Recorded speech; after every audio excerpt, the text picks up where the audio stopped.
influencia de Gorriti sobre Vela y sobre Pérez era absoluta porque él tenía el manejo de la información y él fue el que incluso dio los nombres de ellos dos para que integrasen el equipo especial, Rafael Vela coordinándolo y José Domingo Pérez integrándolo.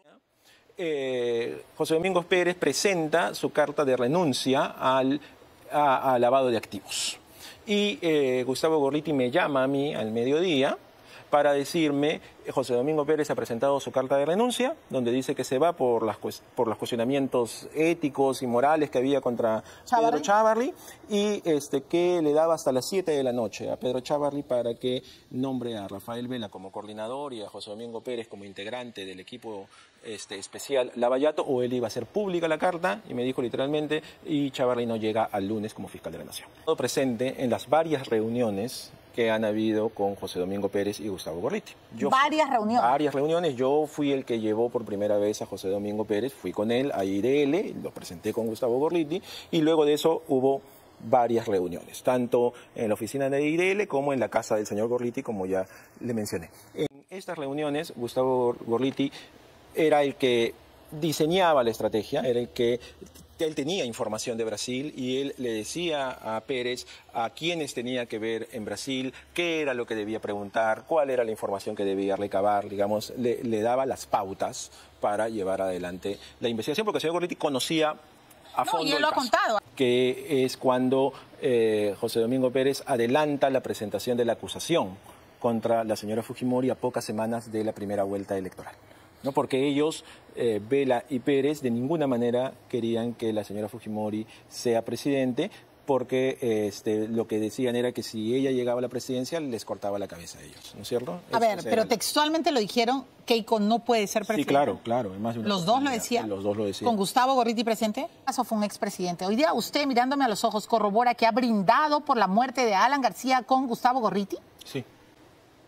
Pero el cerco de Alan está planeado, sí, está diseñado y llega el día del allanamiento. ¿Por qué José Domingo Pérez no va al allanamiento de Alan García? ¿Le tiene miedo? ¿Cree que puede pasar algo? ¿Sabía que Alan tenía armas?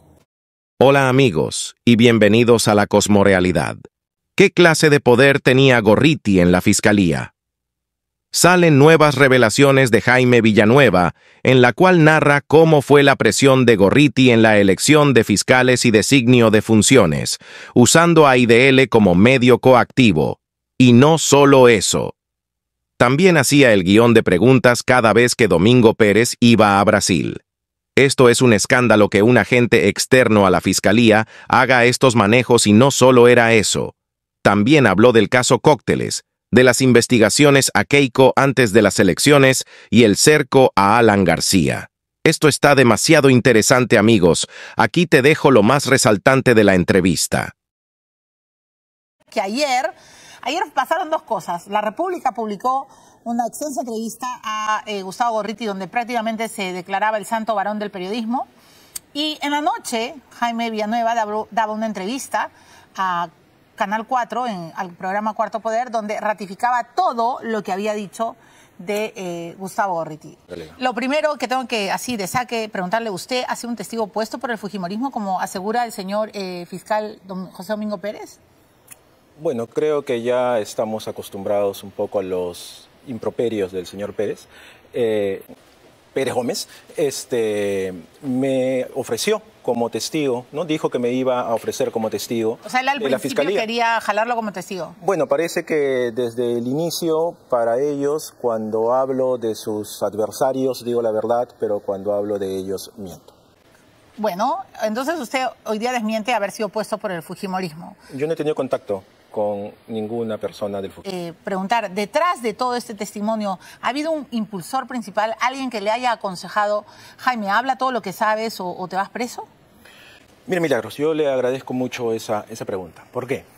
Porque el momento en que yo fui detenido y estuve en el calabozo de la DINCOTE, y tuve en mis manos la famosa conversación, el famoso chat con el agente Roberto, fue un punto de quiebre, de inflexión en mi vida.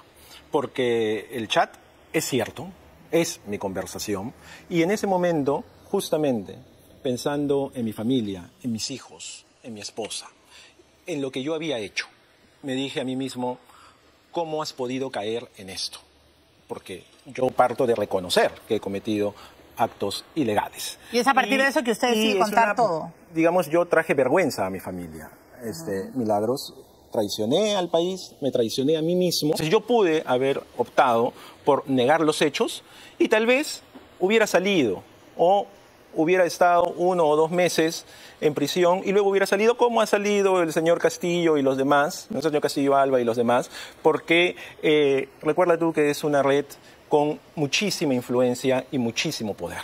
Entonces yo, por un lado, tenía el ofrecimiento de Patricia Benavides de que yo iba a través de César Nakazaki, ya todo estaba arreglado, iba a salir, que no me preocupara, pero por otro lado fue una decisión personal. Hablar de eso, pero también están todos los relatos sobre sus ex amigos, sobre Rafael Vela, sobre José Domingo Pérez y sobre el propio Gustavo Gorriti, que pues le han tirado barro con licuadora a usted, diciéndole un gran desinformador, ¿no? Usted y José Domingo Pérez eran hermanitos. Usted ha dicho que casi lo nombró, que el nombramiento se lo debe a usted, y me gustaría escuchar hoy día, contarnos hasta dónde llegó su hermandad con José Domingo Pérez.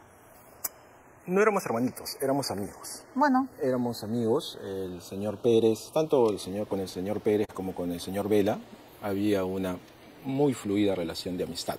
Por separado. Yo era amigo de Pérez y era amigo de Vela. ¿Correcto? Y en un primer momento, cuando recién comienzan a trabajar ellos juntos, yo servía un poco de intermediario entre ambos, porque José Domingo tenía mucha desconfianza de Rafael Vela. ¿Por qué?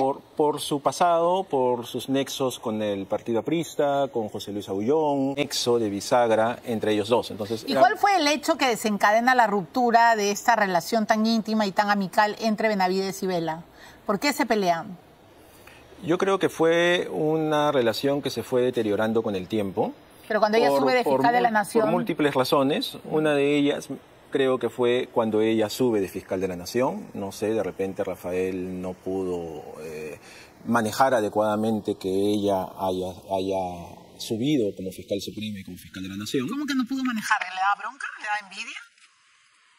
No lo sé, tal vez. Pero usted es amigo. Uno no llega a conocer plenamente los sentimientos de y las emociones de las personas, ¿no? Ya, pero sí, digamos, él sentía que él merecía mucho más que estar en el puesto que ella, por supuesto. Bueno, Rafael Vela moría por ser fiscal de la Nación. Bueno, siempre ha pedido ser fiscal supremo, ¿no?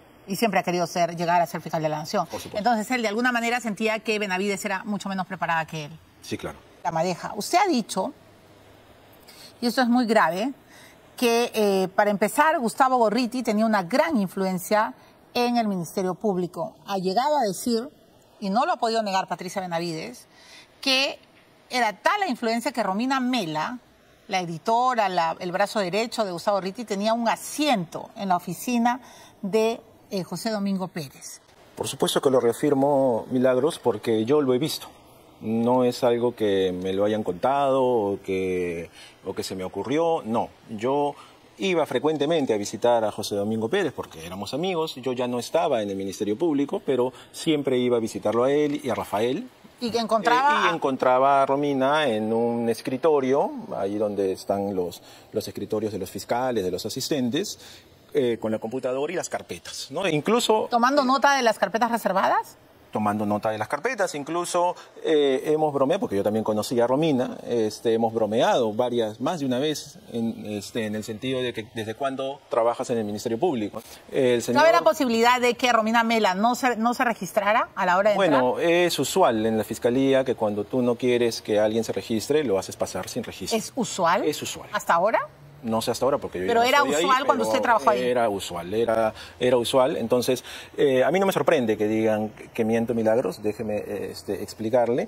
Porque, fíjese, cuando el señor Gorriti, el señor Vela, el señor Pérez, cuando hablo de sus adversarios, Patricia Benavides, etcétera, digo la verdad. Pero cuando hablo de ellos, miento.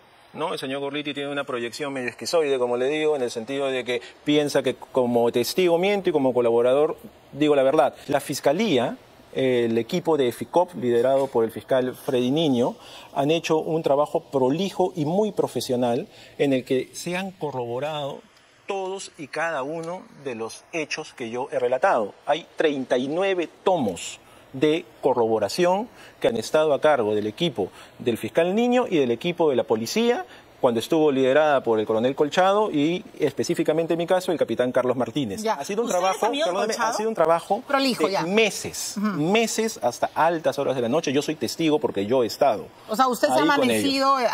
Yo he declarando. estado Ya. durante meses.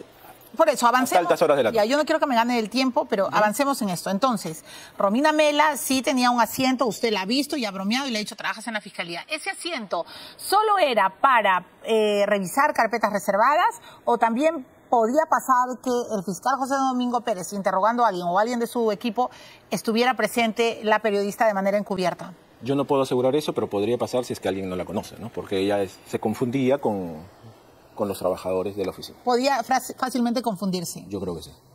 ¿En dónde radicaba el poder de Gustavo Gorriti dentro de la fiscalía? ¿Cuándo nace esa gran influencia? Mire, la influencia de Gustavo Gorriti se fue, creo yo, creciendo paulatinamente. Cuando yo fui secretario general, eso también ya lo he dicho, Gustavo Gorriti va a verme por intermedio de la periodista Mónica Beco, que trabajaba conmigo, era mi asesora de imagen. Ella me presenta a Gustavo Gorriti, él viene con el tema del Lavallato, yo lo conduzco con Pablo Sánchez, que era fiscal de la Nación. Es allí donde comienza a formarse el tema del Lavallato. Y luego, cuando ya se conforma el equipo especial, la influencia de Gorriti sobre Vela y sobre Pérez era absoluta porque él tenía el manejo de la información y él fue el que incluso dio los nombres de ellos dos para que integrasen el equipo especial, Rafael Vela coordinándolo y José Domingo Pérez integrándolo. Pérez ingresa a Cócteles.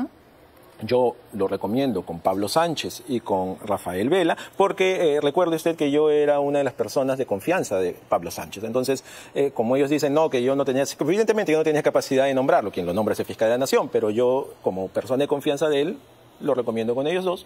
Luego, cuando sale Pablo Sánchez e ingresa Pedro Chávarri como fiscal de la Nación, el día que Pedro Chávarri juramenta, usted ya sabe lo accidentado que fue el tema de su juramentación, ese mismo día José Domingo Pérez presenta su carta de renuncia al lavado de activos. Y Gustavo Gorriti me llama a mí al mediodía para decirme, José Domingo Pérez ha presentado su carta de renuncia, donde dice que se va por los cuestionamientos éticos y morales que había contra Pedro Chávarri, y que le daba hasta las 7 de la noche a Pedro Chávarri para que nombre a Rafael Vela como coordinador y a José Domingo Pérez como integrante del equipo especial Lavallato, o él iba a hacer pública la carta, y me dijo literalmente, y Chávarri no llega al lunes como fiscal de la Nación. ¿Eso le dijo a usted y usted se lo comunicó a Chávarri? Yo se lo comuniqué a Patricia Benavides.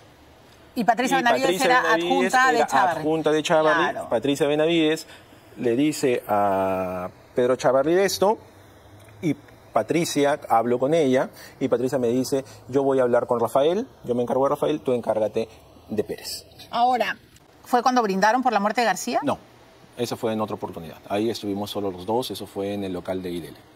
En el local de IDL. Sí, Voy a llegar a eso. a la casa de Gorriti fuimos con José Domingo Pérez y Miguel Girao. ¿Y para qué?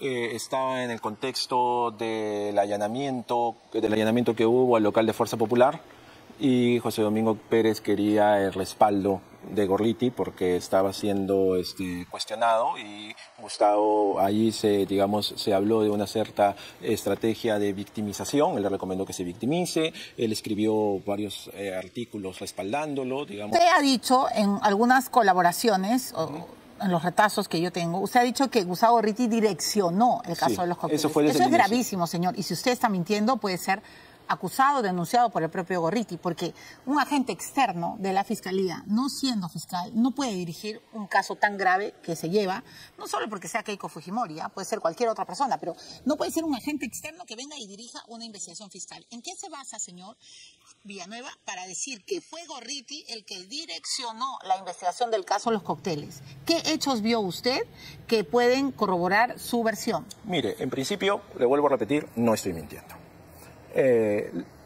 En segundo lugar, yo he estado presente en las varias reuniones que han habido con José Domingo Pérez y Gustavo Gorriti.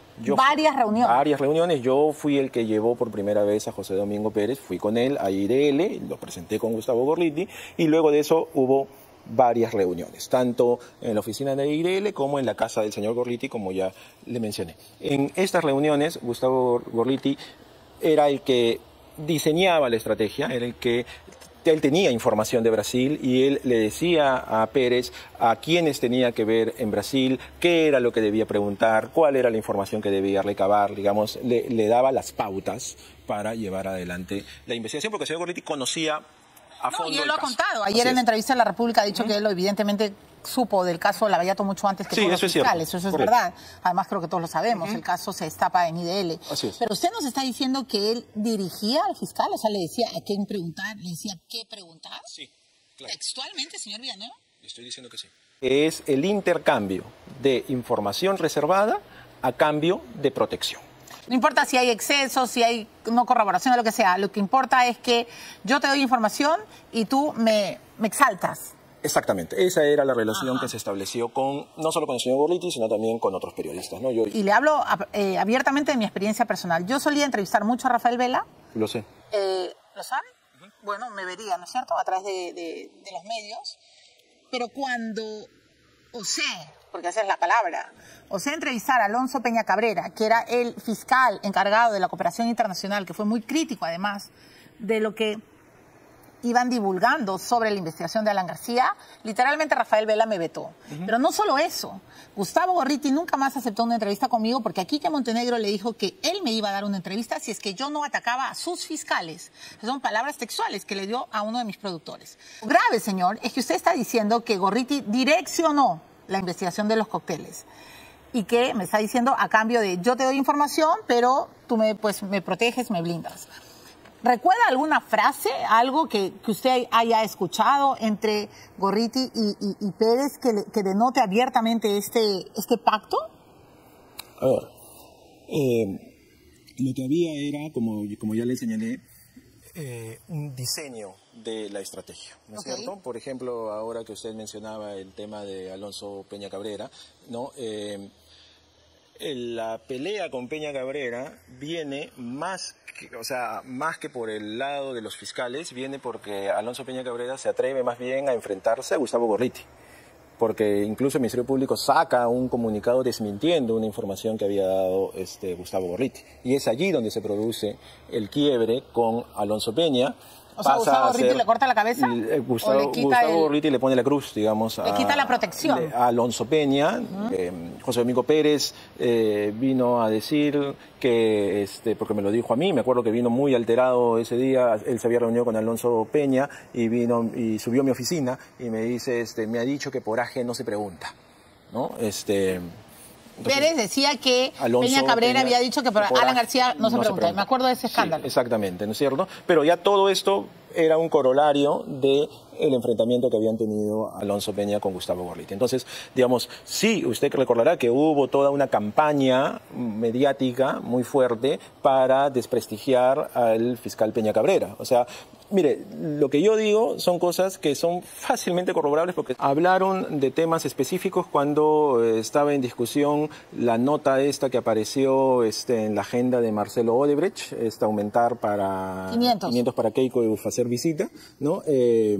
Hablaron sobre eso, sobre la veracidad de la nota, hablaron sobre cómo se podía utilizar la nota, porque hasta ahí Pérez estaba investigando cócteles y es allí donde ingresa el tema Odebrecht en el caso cócteles. Hasta antes de eso no había una relación entre la investigación del caso cócteles y el caso Odebrecht. ¿Alguna vez hablaron sobre el timing político electoral? O sea, porque es bien curioso, ¿no? José Domingo Pérez siempre la tuvo procesada y adelantaba incluso pedidos de prisión cuando Keiko estaba en campaña. El timing político sí fue un tema. Ese sí fue efectivamente un tema. Mire, esta es una investigación que viene desde el año 2015 o 16, ¿no es cierto? Son 8 años de investigación. A lo que a mí me consta consta, y lo he dicho también, es la estrategia que se diseña para la elección del 2021, que es cuando José Domingo Pérez adelanta la presentación de la acusación contra la señora Fujimori a pocas semanas de la primera vuelta electoral, ¿no? Porque ellos, Vela y Pérez, de ninguna manera querían que la señora Fujimori sea presidente, porque lo que decían era que si ella llegaba a la presidencia les cortaba la cabeza a ellos, ¿no es cierto? A ver, pero textualmente lo dijeron, Keiko no puede ser presidente. Sí, claro. ¿Los dos lo decían? Los dos lo decían. ¿Con Gustavo Gorriti presente? Me consta Yo nunca he estado presente en una reunión entre Rafael Vela y Gustavo Gorriti. Pero sí entre Gustavo y Pérez, sí. ¿Y en esa reunión se habló de eso, de que Keiko no podía ser presidenta? Sí, claro, porque recuerde usted que del año 2016 estamos en el contexto de la mayoría parlamentaria. Ya, pero eso es gravísimo, ¿sabe? Y ya todo el mundo, bueno, y los fujimoristas siempre me tiran barro y ya creen que soy la anti, ya, en fin, no me interesa. Pero nadie puede decidir en una fiscalía, o sea, el Ministerio Público no está para decidir quién es y quién no es presidente y para tener un timing judicial que impida que alguien pase o no a segunda vuelta. No sé si me dejo entender y creo que usted es lo suficientemente inteligente. Nos está diciendo a todos los peruanos que en el equipo Lavallato, 2 fiscales muy importantes y un periodista absolutamente influyente y poderoso estaban convencidos de que Keiko no debía de ser presidenta y que para eso tenían que incluso adelantar el pedido de prisión preventiva. Estoy hablando de la acusación. Perdón, ¿de la acusación? Sí. La primera, que con lo que yo he dicho, Milagros, con lo dolorosa y dura que es la verdad, yo he desentrañado de alguna manera, ¿no es cierto? He mostrado la entraña del poder lo putrefacto y del sistema de justicia. Sí, ya todos saben cómo funciona. Que todo está podrido. Usted me dice, si 2 fiscales, bueno, el poder real en el Perú en muchos momentos ha estado en el Ministerio Público. Ya, pero... y entonces así funciona, que las autoridades o las personas que les compete quieran o no modificar eso.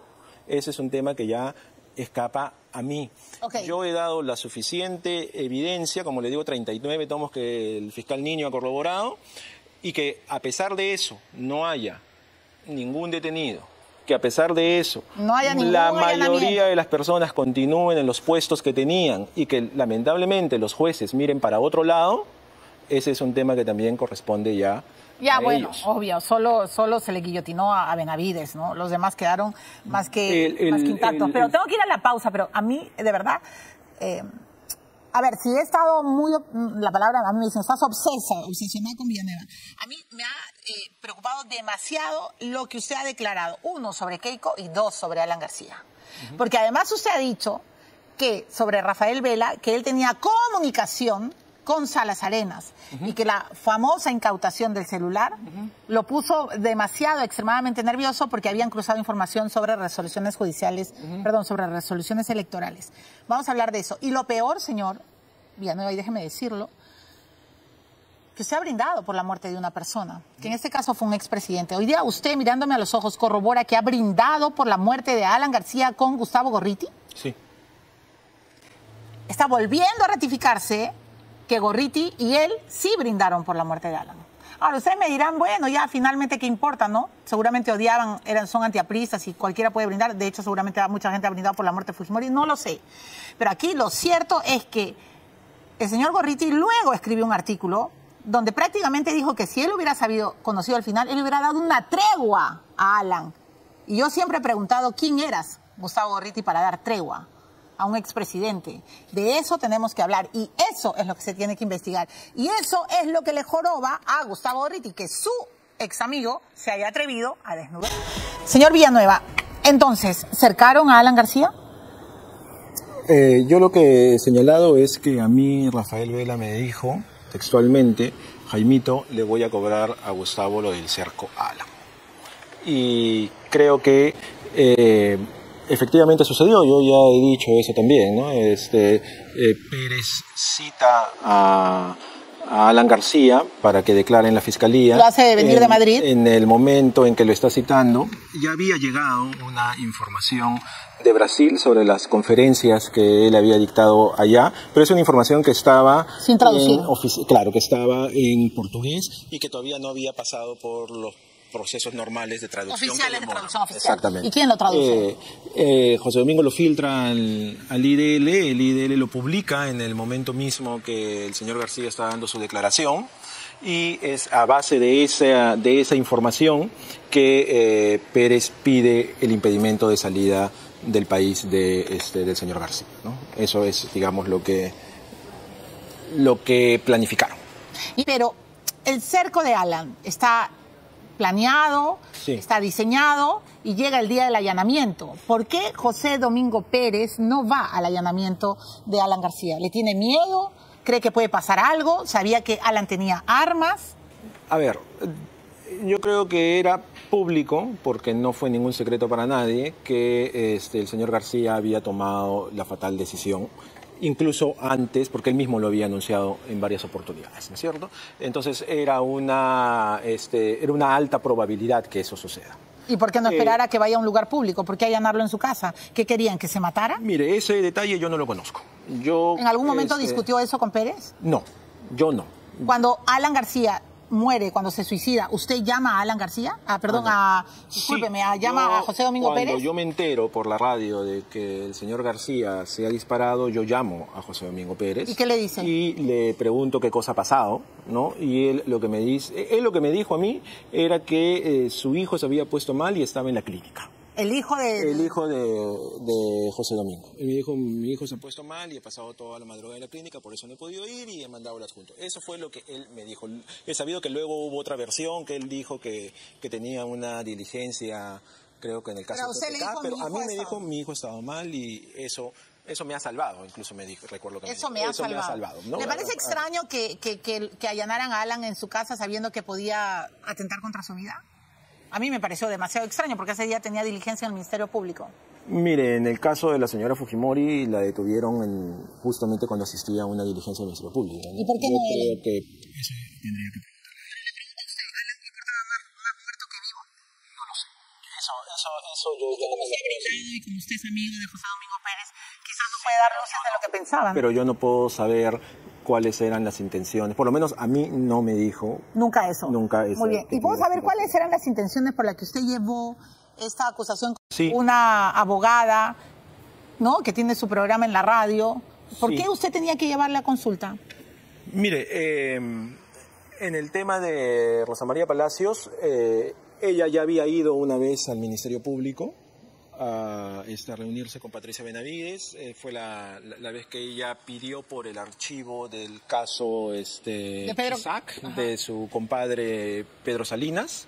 Y luego de eso, lo que quería Patricia era, digamos, recuerde usted el contexto de ese momento, había mucha crítica hacia ella del sector que representaba la señora Palacios, el señor Gorriti, etcétera. Entonces ella quería como tender puentes con ese sector y me pide que le lleve la denuncia constitucional para que la señora Palacios la vea, digamos, como una manera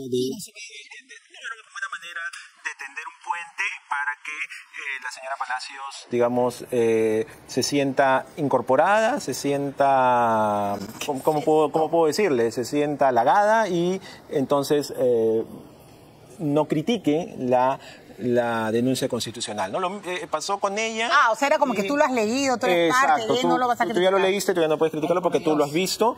Sucede con ella y con el abogado Luciano López, ¿no? Yo llevo a la casa de Rosa María Palacios y al estudio del abogado Luciano López, porque Luciano López, él solícitamente fue un par de veces a visitar a Patricia Benavides llevando doctrina, jurisprudencia convencional, diciendo por acá. ¿Él mismo se prestó? Él mismo se prestó, él solo fue, de mutuo propio. Bueno, Rafael Vela me lo referenció y él llegó con todo ese tema de la interpretación convencional para la acusación constitucional, ¿no? ¿Qué cosas tan poco convencionales ocurrían, señor Villanueva? Me va a perdonar por este comentario, pero eso de que la acusación constitucional de una fiscal de la Nación va a la veeduría... Si te gusta el contenido del canal, te invito a que te suscribas, lo compartas y le des un fuerte golpe a la campana de notificaciones.